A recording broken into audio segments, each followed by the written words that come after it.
Eliona dhe Klodi përfshihen në një situatë shumë të ndjeshme. Ajo afrohet pranë tij, fytyra e saj e ndriçuar nga emocioni dhe zemra që i rreh shpejt, ndërsa ai qëndron i rezervuar dhe duket i paqartë për ndjenjat e tij. Atmosfera mes tyre është e ngarkuar dhe çdo banor qëndron duke vëzhguar me kujdes, duke ndjerë tensionin që mbizotëron në ajër. Pa asnjë paralajmërim, Eliona i afrohet Klodit dhe e puth në buzë. Momenti është i papritur dhe emocionues, fytyra e saj shpreh guxim, vendosmëri dhe një farë indiferencë ndaj çdo reagimi të mundshëm. Për Elionën duket se nuk ka rëndësi asgjë tjetër përveç asaj që ajo po ndjen në atë çast, dëshira për të shprehur ndjenjat e saj është më e fortë se çdo shqetësim tjetër. Klodi, megjithatë, duket i hutuar dhe i papërgatitur për këtë veprim. Ai largohet menjëherë pas puthjes, duke treguar se nuk ishte i gatshëm të përgjigjej në të njëjtën mënyrë. Shikimi i tij tregon një përzierje konfuzioni dhe pasigurie. Ai nuk dëshiron të vazhdojë momentin dhe zgjedh të largohet, duke e lënë Elionën të qëndrojë vetëm, por ende e ndjeshme dhe e qetë në vendimin e saj. Eliona qëndron pak e befasuar, por pa treguar shqetësim të madh.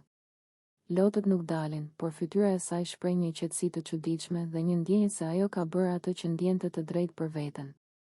Ajo duket se nuk e ka problem largimin e Klodit, sepse për të momenti i shprehjes së ndjenjave ishte më i rëndësishëm se çdo përgjigje apo veprim nga ana e tij. Banorët e tjerë shikojnë situatën me habi dhe pak nga pak fillojnë të ndjejnë tensionin dhe emocionin e momentit. Disa mund të ndjejnë keqardhje për Klodin që nuk përgjigjet, ndërsa të tjerët e kuptojnë vendosmërinë e Elionës dhe mënyrën si ajo sillet me ndjenjat e saj. Eliona qëndron pranë vendit ku Klodi sapo ka ikur, duke reflektuar për atë që ndodhi. Ajo përshkruan vetes se nuk ka gjë më të rëndësishme se të jetë e sinqertë për ndjenjat e saj dhe se çdo reagim tjetër i personit tjetër nuk e ndryshon atë që ajo ndjen brenda zemrës.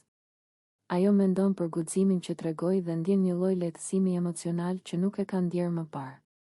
Gjatë minutave që pasojnë, Eliona lëviz e qet në dhomë, ndërsa mendimet i shkojnë situatës dhe tensionit që u krijua.